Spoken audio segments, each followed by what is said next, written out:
Hello hello, जय श्री राधे कृष्ण। आज हरतालिका तीज और आज हरतालिका तीज के अवसर पर आज हम सभी हरतालिका तीज की पूजा, उसका महत्व और आध्यात्मिक और वैज्ञानिक रूप से इसका क्या महत्व है, हम सभी आज इस पर चर्चा करेंगे। हरतालिका तीज की जो व्रत कथा है, भाद्रपद मास की शुक्ल पक्ष की जो तृतीया तिथि और इस दिन हरतालिका तीज की व्रत कथा सुनी जाती है और व्रत किया जाता है। जैसा कि आप सभी जानते हैं कि हरतालिका तीज की कथा भगवान शंकर और माता पार्वती के लिए है। हम सभी जानते हैं, कथा प्रचलित है, कथा हम सभी जानते हैं।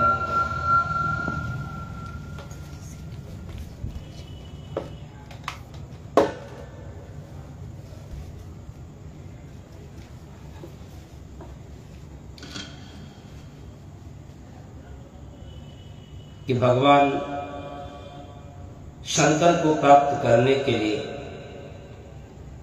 माता पार्वती ने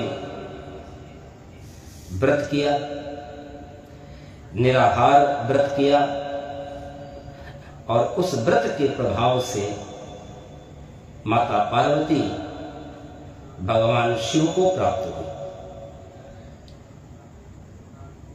हम सभी जानते हैं कि इस दिन निराजल व्रत रखा जाता है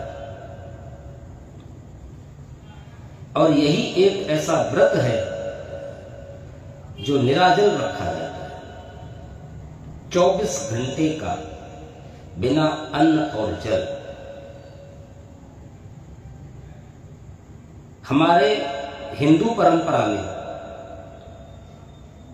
3 तीज आती है और जो कि हिंदू परंपरा के अनुसार, हिंदू मतावलंबियों के अनुसार, जैसा कि पुराणों में, शास्त्रों में यह उल्लिखित है कि 3 प्रकार की तीज महत्वपूर्ण है। एक हरियाली तीज, दूसरा कजरी तीज और तीसरा हरतालिका तीज। श्रावण मास के कृष्ण पक्ष की जो तृतीया तिथि होती है वो हरियाली तीज के नाम से जानी जाती है और श्रावण मास के शुक्ल पक्ष की जो तीज होती है वो कजरी तीज के नाम से विख्यात है और तीसरी तीज हरतालिका तीज जो कि भाद्रपद मास के शुक्ल पक्ष की तृतीया तिथि को मनाई जाती है। इन तीनों तीजों में हरतालिका तीज सबसे ज्यादा महत्वपूर्ण मानी गई है, वैज्ञानिक दृष्टिकोण से भी और आध्यात्मिक दृष्टिकोण से भी। तीनों तीजों में तो पूजा भगवान शंकर की ही की जाती है, शिव पार्वती की ही पूजा की जाती है, लेकिन तीनों पूजा एकदम अलग अलग तरह से है और उसमें अलग अलग तरह का उद्देश्य भी है। हरियाली तीज में भी भगवान शिव पार्वती की पूजा होती है, उसका भी उद्देश्य क्या है। कजरी तीज जो श्रावण मास के शुक्ल पक्ष की तिथि में की जाती है, उसका भी एक अलग अलग महत्व है। और हरतालिका तीज जो कि भाद्रपद मास के शुक्ल पक्ष तृतीया तिथि को की जाती है, इसका भी अलग अलग महत्व है। तीनों तीज में पूजा भगवान शिव पार्वती की ही होती है, लेकिन इन तीनों तीजों की पूजा का जो विधान है, उद्देश्य है, महत्व है, ये तीनों अलग अलग हैं। तो आइए पहले हम चर्चा करते हैं कि श्रावण मास के कृष्ण पक्ष की तृतीया तिथि के दिन जो हरियाली तीज आती है, उसका क्या महत्व है। पूजा भगवान शिव पार्वती की इसमें भी की जाती है, लेकिन ये पूजा भगवान शिव पार्वती की जो की जाती है, सौभाग्यवती स्त्रियां अपने मंगल फल की प्राप्ति के लिए, अपने सौभाग्य की प्राप्ति के लिए, अपने अखंड सौभाग्य की प्राप्ति के लिए करती है। हरियाली तीज, इसमें श्रृंगार भी अलग अलग तरह का होता है। हरियाली तीज में जो श्रृंगार होता है वो फूलों का होता है। इसमें फूलों का विशेष महत्व होता है। सौभाग्यवती स्त्रियां इस तीज में फूलों का आभूषण पहनकर, वैसे तो मेहंदी भी लगाती हैं, लेकिन फूलों के आभूषण का विशेष महत्व होता है। और कजरी तीज में मेहंदी लगाने का विशेष महत्व होता है। और हरतालिका तीज में महावर लगाने का विशेष महत्व होता है। वैसे तो महावर, मेहंदी, आभूषण ये हर पूजा में की जाती है, लेकिन हर तरह की पूजा में जो अलग अलग तरह का विधान है, उसमें महत्व भी अलग अलग हो जाता है। हरियाली तीज में फूलों के आभूषण का विशेष महत्व इसलिए होता है क्योंकि श्रावण के महीने में जो हवाएं बहती हैं, हमारे शरीर की जो नकारात्मक ऊर्जा है,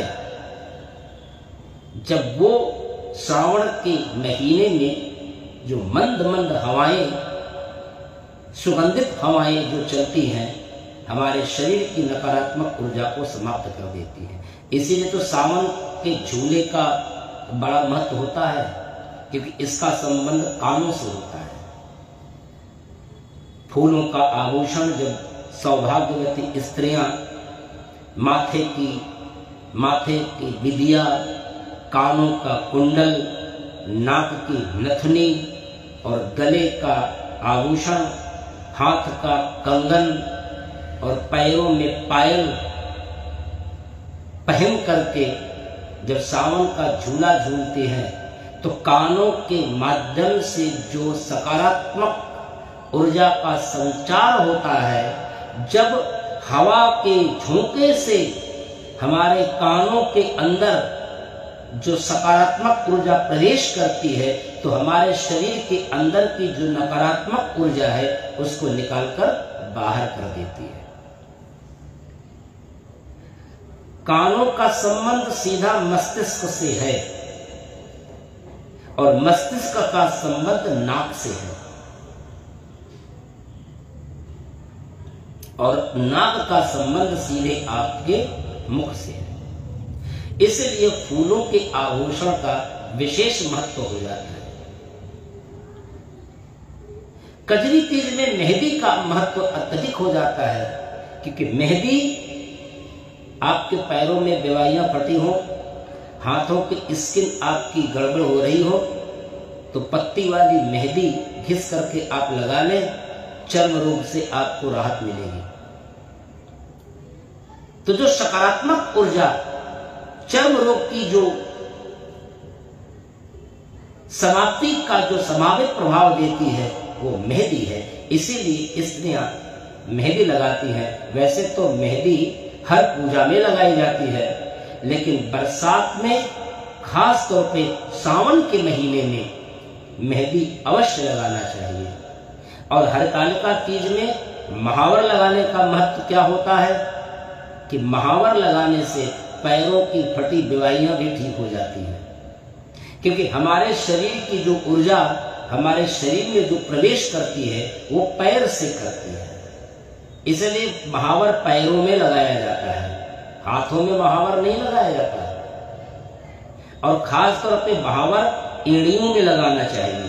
बाकी ऊपरी भाग पर आप सुंदरता के लिए लगाएं, कोई बात नहीं, लेकिन पैरों के एड़ियों में महावर अवश्य लगाएं, क्योंकि हमारा ये पैर ही और पैर का जो एड़ी वाला भाग है ये 24 के 24 घंटे हमारे पृथ्वी के गुरुत्वाकर्षण के प्रभाव में रहता है। और इसी गुरुत्वाकर्षण के प्रभाव से हमारा शरीर संचलित होता है, संचालित होता है, प्रभावित होता है। तभी तो स्त्रियों को पैरों में पायल क्यों पहना जाता है?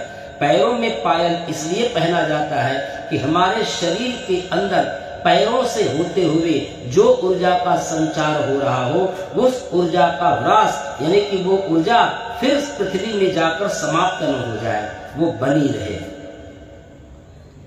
जहां भूमि तले वहीं पर विचार पले। जैसी भूमि होगी हमारे विचार भी वैसे ही होंगे। और भूमि नहीं है स्थान।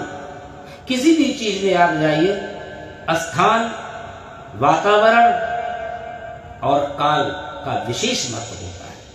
हम कहीं भी जाएं तो हमें 3 प्रकार के विचार की आवश्यकता है। 3 चीज का विचार अवश्य करना चाहिए। पहला, वो स्थान, किस स्थान पर हम हैं। दूसरा, वो समय, किस समय, वो समय कौन सा चल रहा है। और तीसरा, वातावरण, वहां का वातावरण कैसा है। हमें पूजा करनी है, सत्कर्म करने हैं, तो हमें 3 बातों पर विचार करने की आवश्यकता होगी। जहां पर भी हम पूजा करने जा रहे हैं, जहां पर भी हम सत्कर्म कर रहे हैं, वहां की भूमि का हम विशेष ध्यान दें। भूमि पवित्र हो, सतभूमि हो, सुखल भूमि हो, सुमति की भूमि हो। रामचरितमानस में 3 प्रकार की भूमि का वर्णन है। एक सुमति की भूमि, एक कुमति की भूमि और एक मति की भूमि। मति, सुमति और कुमति। मति, अयोध्या की जो भूमि है वो मति की भूमि है। एक मत वाले सब थे, और जो एक मत वाले हैं वही तो मत वाले हैं। हम किसके मत वाले हैं? कन्हैया के मत वाले हैं, कन्हैया के प्रेम के मत वाले हैं, राधा रानी की कृपा के मत वाले हैं। राधा रानी की कृपा और भगवान कृष्ण का प्रेम। यहां पर भगवान कृष्ण की कृपा की बात नहीं होती है। कृपा की जब भी बात आएगी तो राधा रानी की कृपा की बात आएगी। राधा रानी ऐसी कृपा करना, किसी सूफी ने बड़ा अच्छा गाया है। तो राधा रानी की कृपा और कृष्ण का प्रेम जिसके जीवन में आ जाए वही तो मत वाला होगा। तो एक मत वाले, अयोध्या की जो भूमि है वो मति की भूमि है, और जनकपुरी वो सुमति की भूमि है। वहां एक मत वाले नहीं है, सभी सुमति वाले हैं। सुमत माने साधना, सुमत माने तपस्या, सुमत माने निर्गुण निराकार पराब्रह्म निर्विशेष परब्रह्म। उनका विश्वास सगुण साकार में नहीं है। वे तो गोस्वामी जी कहते हैं राजा जनक जी के बारे में कि राजा जनक जी जो निर्गुण निराकार निर्विशेष परब्रह्म के उपासक थे, भगवान राम का दर्शन करके वो निर्गुण निराकार निर्विशेष सगुण साकार बन करके अवतरित हो गया। सगुण में इतना प्रेम राजा जनक जी का हुआ कि राजा जनक जी के मन में लालच आ गया, लोभ आ गया। भगवान राम को देख करके राजा जनक जी ने मन ही मन में सोचा कि ये बालक है कि पालक है। बालक है तो पालक हो नहीं सकता, अगर पालक है तो पालक कैसे हो सकता है। लेकिन वो तीनों लोक के पालक ही नहीं प्रतिपालक थे, लेकिन आज वही पालक राजा दशरथ के यहाँ एक बालक बनकर के अवतरित हो गया। राजा जनक जी ने सोचा काश मेरे भी पुत्र होता, लेकिन चलो कोई बात नहीं, पुत्र नहीं है तो न सही।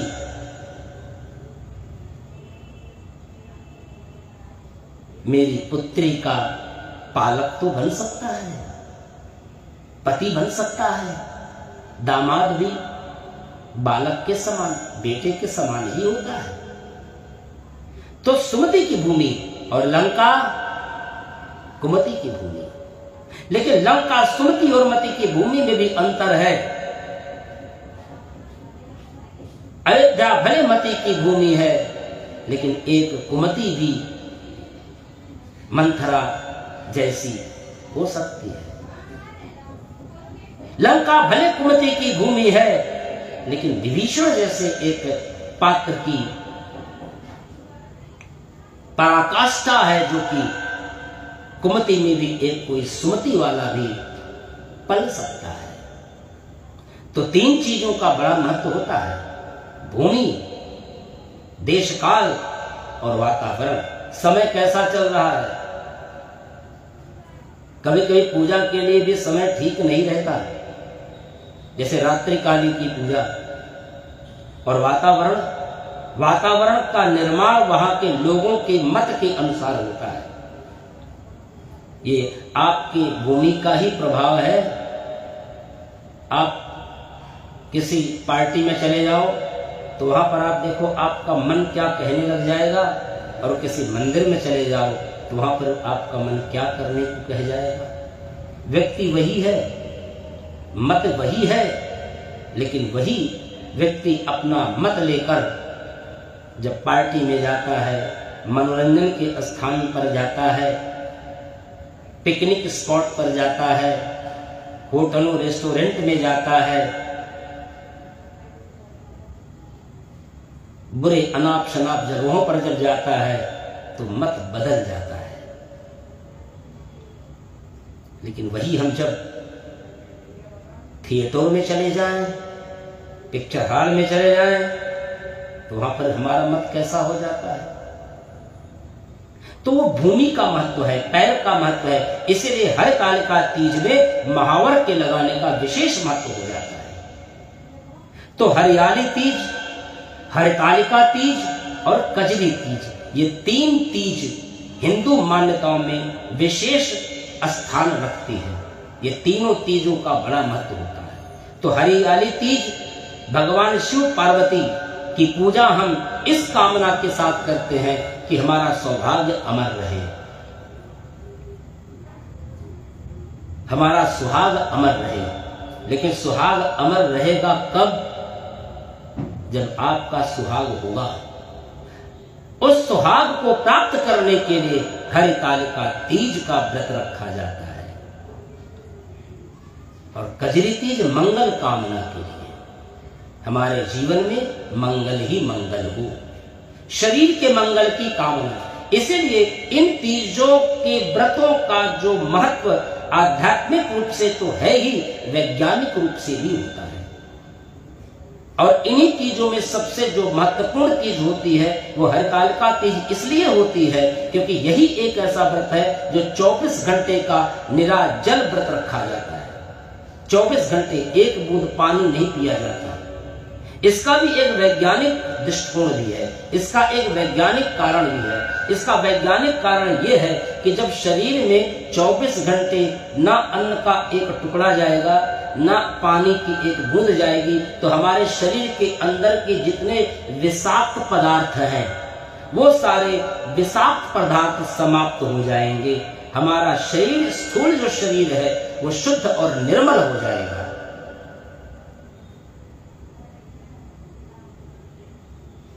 हमारे शरीर के अंदर के जो बीजाणु हैं, विषाणु हैं, जो हमारे शरीर को नुकसान देते हैं, वो सब के सब वो कीड़े तत्काल धीरे धीरे मरते चले जाएंगे। क्योंकि जब हमारे शरीर में कोई अन्न का एक दाना नहीं जाएगा, कोई पानी की एक बूंद नहीं जाएगी, तो हमारी जो आंत है वो आंतें हमारी धीरे धीरे सिकुड़ने लगेंगी। जब हम कोई चीज खाते हैं तो आंतें फैलने लग जाती हैं, और जब खाना बंद कर देते हैं तो आंतों में वही आमाशय में एसिड जाकर के उस भोजन को पचाता है, और जब भोजन पच जाता है और शरीर के अंदर का जो मल है वो निकल कर बाहर हो जाता है, शरीर हल्का हो जाता है, हमारे शरीर की जो आंत बिल्कुल खाली हो जाती है, तो जब कोई चीज नहीं जाएगी, अन्न नहीं जाएगा, जल नहीं जाएगा, तो धीरे धीरे वो सिकुड़ना शुरू करती है। इसे कहते हैं कि ज्यादा दिन का उपवास करने के बाद क्या होता है, आंतें इतनी सिकुड़ जाती हैं, इतनी सिकुड़ जाती हैं कि आपस में चिपक जाती हैं। तो आंतें जो सिकुड़ती हैं तो आंतों के अंदर का जो विषाक्त पदार्थ है वो धीरे धीरे समाप्त हो जाता है, उसके कीड़े धीरे धीरे मरने लग जाते हैं। इसलिए 24 घंटे का उपवास इसलिए भी रखा जाता है कि शरीर के विषाणुओं की सफाई, शरीर के कीटाणुओं की सफाई, शरीर के विषाक्त पदार्थों का विनाश, शरीर के विषाक्त पदार्थों का समाप्तन, वो धीरे धीरे समाप्त हो जाता है। इसीलिए हरतालिका तीज। अब बात करते हैं हरितालिका। इन शब्दों पर अगर हम ध्यान दें तो हरितालिका का मतलब क्या है? हरितालिका का मतलब कथाएं तो आप लोग जानते ही हो कि भगवान शिव को प्राप्त करने के लिए उनकी सखी उनको हर कर ले गई। अब यहां जरा विशेष तौर पे ध्यान दें कि कथा कैसी है। कथा ऐसी है कि उनकी सखी विजया नाम की जो सखी थी, जब पार्वती के वृत्तांत को सुना कि नारद जी ने हमको विष्णु का वर्ण करने के लिए कह दिया है और मेरे पिता भी वचनबद्ध हो गए हैं, लेकिन मैं मन ही मन शिव को प्राप्त कर चुकी हूँ, शिव को अपना पति बना चुकी हूँ, तो मैं विष्णु को अपना पति नहीं बनाना चाहती हूँ। तो ध्यान देना इस कथा को कि उनकी सखी ने उनको लेकर के एक घनघोर जंगल में ले गई और वहां पर भगवान शिव की एक बालुका मूर्ति प्रतिमा पार्वती जी ने बनाई, रात्रि जागरण किया, कीर्तन किया और प्रातः काल उस बालुका लिंग को नदी में प्रभावित कर दिया। कथा ऐसी है। अब आप लोग जरा ये बताओ, पढ़े लिखे लोग, यहां पर हरने वाली बात कहां से आई? जैसा कि किस पुस्तकों में भी मिल जाता है कि चूंकि सखी के द्वारा हरी गई थी इसीलिए इसका नाम हरितालिका व्रत पड़ा, जबकि इस व्रत का नाम हरितालिका नहीं है, इस व्रत का नाम है हरतालिका। हरितालिका नहीं है, हरतालिका व्रत, ना कि हरितालिका व्रत। तो हरि का मतलब होता है हरण करना, तो यहां पर सखी के पार्वती जी को हरण करने की बात कहां से आई? हरण माने किडनैप कर लेना। क्या उनकी सखी ने माता पार्वती को किडनैप कर लिया था? किडनैप तो नहीं कर लिया था, उनको साथ लेकर गई थी। हाँ, ये अलग बात है कि माता पार्वती चुपके से अपने घर को पूजा करने के लिए गई थी, ना कि अपने घर का परित्याग कर दिया। क्योंकि प्रातःकाल होते हुए हिमालय राज जब आए अपनी पुत्री को ढूंढते ढूंढते, तो देखा उनकी पुत्री भगवान शिव में लीन थी। तो इसका नाम हरतालिका क्यों पड़ा? इसलिए नहीं कि अपने सखी के द्वारा हरी गई थी, जबकि वो अपने सखी के द्वारा हरी ही नहीं गई थी, केवल उनकी सखी उनको लेकर गई थी, ना कि हर के ले गई थी। हर कर ले जाने में और ले जाने में अंतर होता है। बता के जा नहीं सकती थी, अगर बता के जाते तो शायद हिमालय राज अनुमति न देते। और दूसरा कारण, भगवान शिव की पूजा जितने से जितनी गुप्त रखी जाए उतना ही वो फलदायी होती है। और पूजा चाहे जैसी भी हो, हम तो कहते हैं कि सारी पूजा गुप्त रखनी चाहिए, किसी पूजा का प्रदर्शन नहीं करना चाहिए। जितना पूजा का प्रदर्शन होगा उतना ही पूजा मनोमंथन का विषय नहीं बल्कि मनोरंजन का विषय बन जाएगी। तो इसका नाम हरतालिका क्यों पड़ा? हरतालिका इसलिए पड़ा, देखिए हर और तालिका दोनों अलग अलग कर दीजिए। हर माने हर हर महादेव, हर का संबंध शिव से है, संबंध भगवान शंकर से है, हर का संबंध शंभु से है। भगवान शिव के 5 विशेष नाम हैं। शिवाय, रुद्राय, हराय, मृडाय और भवाय। शिवाय माने जो कल्याणकारी है। जब भगवान शिव कल्याणकारी, दूसरों का कल्याण करने में लग जाते हैं तो उनका नाम शिव हो जाता है, शिव।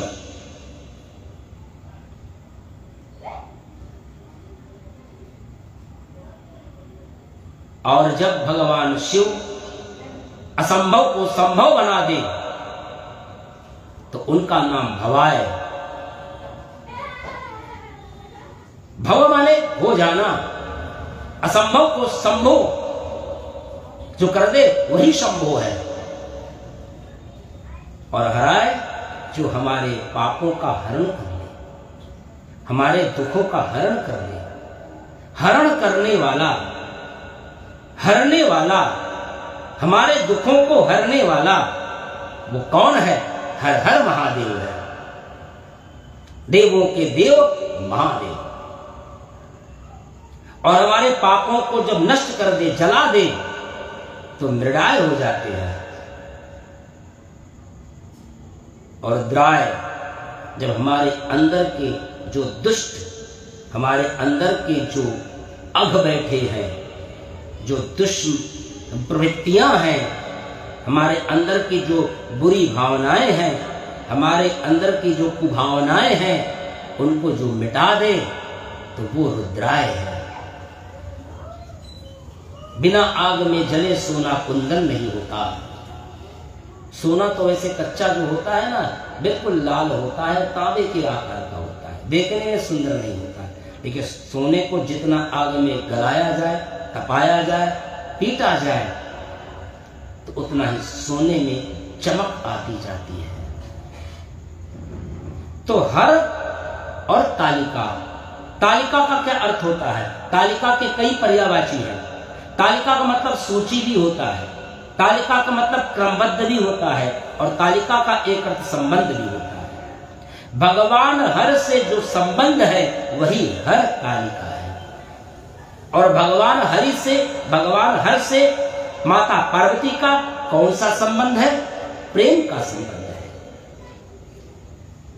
हरताल का व्रत में, जैसा कि पुराणों में लिखा है, शिव महापुराण में लिखा है कि 108 बार, जब 108वें बार जब माता पार्वती का जन्म हुआ, तब माता पार्वती भगवान शिव को पत्नी के रूप में प्राप्त हुई। 108 बार, 108वां बार जो माता पार्वती का जन्म होता है, उसमें इन्होंने भगवान शिव को प्राप्त करने के लिए इस हरतालिका व्रत को किया था। अब 108 का भी तीज से बड़ा संबंध है। आप 108 को आपस में जोड़ दीजिए तो योगफल कितना आएगा? 8 1 9, और 9 ही रूप माता पार्वती के हैं। प्रथम शैलपुत्री च, द्वितीयं ब्रह्मचारिणी, तृतीयं चंद्रघंटेति, कुसुमाडेति, चतुर्थम पंचम स्कंदवातेति, षष्ठम कात्यायनी च, सप्तम कालरात्रि चाष्टकम गावती, नवम नवदुर्गा च प्रकीर्तिताः। ये नवदुर्गा माता पार्वती के ही रूप है।